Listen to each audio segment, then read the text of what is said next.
جو امام شافعی کو فالو کرے وہ شافعی ہے، جو امام اعظم ابو حنیفہ کو فالو کرے وہ حنفی ہے نا؟ تو چاروں امام حق پر ہے۔ تو اب حنفی لوگ رفع یدین نہیں کرتے، شافعی لوگ رفع یدین کرتے ہیں، تو کیا ہم ان کو غلط کہیں گے؟ ہم کہیں گے کہ وہ حق پر نہیں ہے؟ تو پھر یہ کیسا معاملہ کہ بھائی ایک آدمی رفع یدین کر رہا ہے، ایک آدمی رفع یدین نہیں کر رہا ہے، آپ جو رفع یدین کر رہا ہے اس کو بھی حق پر کہہ رہے ہیں، جو رفع یدین نہیں کر رہا ہے آپ ان کو بھی حق پر کہہ رہے ہیں، یہ کیسا معاملہ؟ اس کو سمجھنے کے لیے حضور کے جملے کو سمجھنا ہے۔ حضور نے فرمایا نماز ایسی پڑھو جیسے مجھے پڑھتا ہوا دیکھ رہے ہو، ہے نا؟ کیا فرمایا حضور نے؟ نماز ایسی پڑھو جیسے مجھے پڑھتا ہوا دیکھ رہے ہو۔ اب جس نے جیسی پڑھتا ہوا دیکھا اسی پر عمل کیا، ہے نا؟ جس نے جیسی پڑھتا ہوا دیکھا اسی پر عمل کیا، اور ان سے جو جس طریقے سے حدیث لیتے گئے وہ اسی بات پر عمل کرتے چلے گئے۔ رفع یدین کا پہلے حکم تھا، بعد میں منسوخ ہو گیا، منع ہو گیا۔ امام اعظم ابو حنیفہ نے ان کو منع فرما دیا، ہم لوگ نہیں کرتے ہیں۔ امام شافعی لوگ ان کے ماننے والے جو ہے وہ رفع یدین پہلے کرتے تھے، انہوں نے کہا کہ حضور نے کیا ہے تو وہ کرتے رہ رہے ہے نا؟ تو کہنے کا مطلب یہ ہے کہ دونوں حق پر ہیں، دونوں حق پر ہیں۔ تو یہ ہماری سمجھ کا پھیر ہے۔ حضور کے کلمات کو سمجھنے کے لیے عقل کی ضرورت ہے اور عشق کی ضرورت ہے، عقل کی ضرورت ہے اور عشق کی ضرورت ہے۔ تو حضور نے کیا فرمایا کہ حسین مجھ سے ہے، بات سمجھ میں آ گئی، مگر حضور نے فرمایا کہ میں حسین سے ہوں، یہ بات سمجھ میں۔ اب اس کو سمجھنے کے لیے ہمیں اور آپ کو کیا کرنا ہے؟ اس کو سمجھنے کے لیے ہم کو اور آپ کو علماء اکرام کی طرف توجہ دینی ہے نا؟ کتابوں کا مطالعہ کرنا، کھنگالنا ہے۔ ہمارا جو دماغ ہے، جو ہماری میموری ہے، اس قابل نہیں ہے کہ ان چیزوں کا ہم لوگ ازالہ کر سکیں۔ تو پھر ہم کیا کریں گے؟ جو راستہ پہلے بنایا ہوا ہے اس راستے کے مسافر بن جائیں گے۔ بزرگوں کی کتاب کو کھنگالیں گے تو ان میں ہم کو ملے گا، کیا ملے گا؟ کہ حسین مجھ سے ہے اور میں حسین سے ہوں۔ خلاصہ یہ ہے کہ حسین حضور سے ہے، سمجھ میں بات آ رہی ہے؟ حضور نے کہا کہ میں حسین سے ہوں، یہ سمجھ میں نہیں آ رہی ہے، تو علماء نے خلاصہ کیا کہ اس کا معنی یہ ہے کہ میں حسین سے ہوں، مطلب یہ ہے کہ حسین کی وجہ سے دین اسلام کو تقویت ملے گی۔ کربلا کی سرزمین پر دین بچے گا مصطفیٰ کریم کا، دین کی آپ بیاری ہوگی، مصطفیٰ کریم کے دین کی آپ بیاری ہوگی۔ تو اللہ کے رسول نے فرمایا کہ آج یہ مجھ سے ہے اور کل اس کی وجہ سے دین بچے گا، اس لیے میں اس سے ہوں۔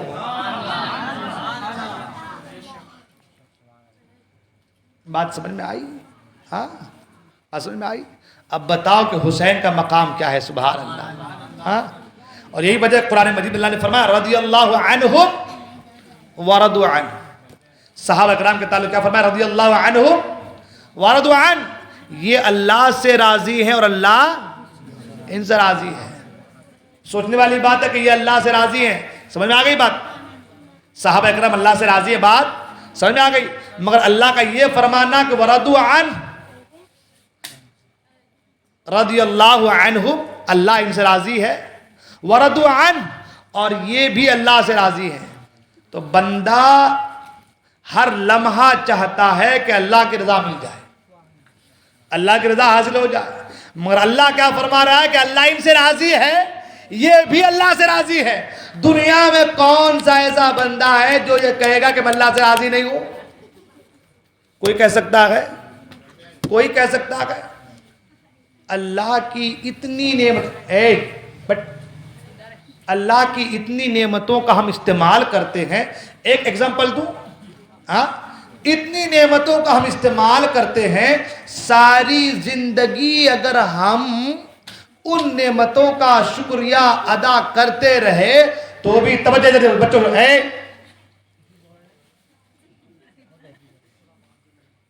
ساری زندگی اگر ہم نعمتوں کا شکریہ ادا کرتے تو بھی ہم کما حق کو شکر ادا نہیں کر سکتے۔ ایک ایگزامپل دیکھ لو، آج کے زمانے کے بارے سن لو، پھر انشاءاللہ رحمان گفتگو ختم، وقت بھی کافی ہو چلا ہے نا، اور بات تو میرے خیال سے بات شروع ہی نہیں ابھی۔ امام حسین کے تعلق سے کچھ بات ہی نہیں ہے. ایک ایگزامپل سن لیں. ابھی کڈنی پیشنٹ جو ہیں, جو کڈنی کے مریض ہیں, وہ ڈائلیسس وغیرہ کرتے ہیں, جانتے ہیں نا آپ لوگ, ایک بار کے ڈائلیسس کرنے میں 3.5 سے 4 گھنٹے لگتے ہیں. کتنے گھنٹے لگتے ہیں؟ توجہ, میں اس لیے یہ باتیں بتا رہا ہوں کہ قرآن و حدیث کی باتیں تو ہم سن لیتے ہیں تو ہم لوگ یہ سوچتے ہیں کہ بہت سن لے بابا, ہے نا, اور میڈیکل والی بات سنتے ہیں, بیماری والی, تو فوراً غور کرتے ہیں کہیں ہم کو بھی نہ لگ جائے, ہے نا. جبکہ قرآن نے کہا شفا دینے والی ذات اللہ کی ذات ہے نا. تو خیر, اب حال یہ, ایک بار ڈائلیسس کرنے میں کتنا ٹائم لگتا ہے؟ 3.5 سے 4 گھنٹے, 4.5 گھنٹے ایک بار ڈائلیسس کرنے میں لگتے ہیں. اور ڈائلیسس میں کیا ہوتا ہے, ایک نالی سے اچھا خون ڈالتے ہیں, دوسرے خون کو باہر, خراب خون کو باہر نکالتے ہیں, یہ نا, اتنا ہی نا. اس سے آدمی کیا ہوتا ہے, جو خراب مواد, خراب خون باہر نکل جاتا ہے, اچھا خون اندر آ جاتا ہے, تو آدمی کے کڈنی کی جو زندگی ہے تھوڑی بڑھ جاتی ہے نا. کیا ہو جاتی ہے؟ تھوڑی. آدمی چلنے پھرنے, اٹھنے بیٹھنے, کھانے پینے, بات کرنے کے لائق بن جاتا ہے. اور اگر ڈائلیسس نہ ہو تو آدمی دنیا سے چلا جائے گا, جو کڈنی کی بیماری کا شکار ہو جائے. تو ایک بار, کتنی بار؟ ایک بار ڈائلیسس کرنے کتنا وقت لگتا ہے؟ 3.5 سے 4 گھنٹہ لگتا ہے. اور اگر جو آدمی نارمل ہے, جو بیمار نہیں ہے, تو یہ ہماری کڈنیاں ایک دن میں 1 بار 2 بار نہیں بلکہ 36 بار اس خون کو ڈائلیسس کرتی ہے. کتنی بار؟ ایک بار ڈائلیسس کرنے میں کتنا وقت لگتا ہے؟ ڈاکٹر کے پاس جاتے کتنا وقت لگتا ہے؟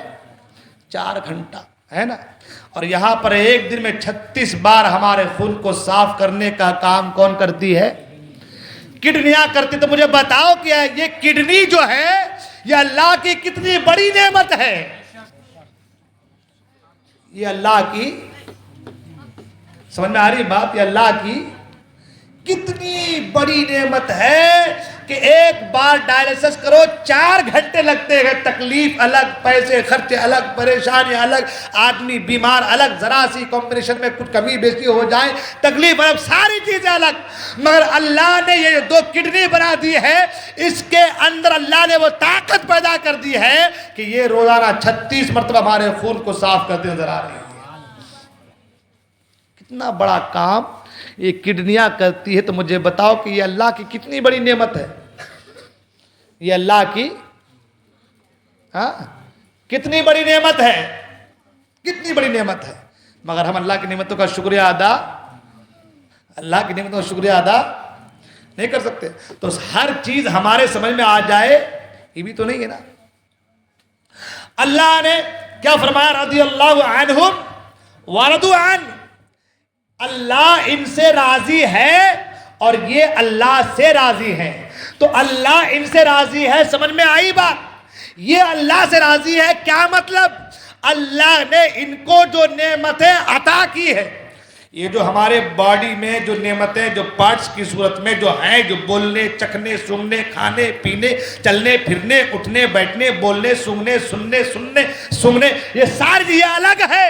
اس کے علاوہ جو نعمتیں اللہ تعالی بندے سے راضی ہونے کی وجہ سے جنت کی شکل میں عطا فرماتا ہے, ان نعمتوں کو بندہ جب دیکھتا ہے تو بندہ اللہ کی ذات سے راضی ہو جاتا ہے کہ مولا یہ نعمتیں تو الگ ہے, اور تیری بندگی کرنے میں جو تو نے نعمتیں دی ہے تو تیری ان نعمتوں پر بھی ہم راضی ہیں, تیری ان نعمتوں پر بھی ہم راضی ہیں. قرآن نے یہی کہا رضی اللہ عنہم ورضوا عنہ, صحابہ سے اللہ راضی ہے, اللہ راضی ہے. اور اللہ نے جو نعمتیں صحابہ کو عطا کی ہے, جو برکتیں صحابہ کو عطا کی ہے, تو برکتوں کی ملنے کی وجہ سے صحابہ بھی اللہ کے اس نعمت پر, ان نعمتوں پر راضی ہیں. یوں تو ہر نعمتوں پر راضی ہونی چاہیے, اور راضی ہیں بھی, مگر کریم رب ہے, وہ کریم رب ہے. قرآن نے کہا یا ایھا الانسان ما غرک بربک الکریم, ہے نا, وہ کریم رب ہے, وہ رحیم رب ہے. بندہ بار بار مانگتا ہے, بار بار عطا کر. حضور نے فرمایا نا کہ تم تھک جاؤ گے مانگتے مانگتے, مگر اللہ دینے میں تھکے گا نہیں. اللہ دینے کے معاملے میں تھکتا نہیں, اس کے خزانے میں کسی چیز کی کمی نہیں ہے. تو کہنے کا مطلب یہ ہے کہ حسین کے بارے حضور نے کیا فرمایا, حسین مجھ سے ہے اور میں حسین سے ہوں. یہ حسین اعظم کی محبت ہے, یہ حسین اعظم سے حضور کا پیار ہے. ہمیں بھی چاہیے کہ ہم لوگ حسین سے محبت کریں. انشاءاللہ الرحمن گفتگو پھر ہوں گی. آج کافی تاخیر ہو گئی, زندگی نے وفا کے انشاءاللہ ضرور گفتگو ہوگی. بولنے کسی قسم کی غلطی ہوگی میں توبہ کرتا ہوں. استغفر اللہ ربی من کل ذنب واتوب الیہ, لا الہ الا اللہ محمد رسول اللہ صلی اللہ علیہ وسلم. السلام علیکم ورحمۃ اللہ وبرکاتہ.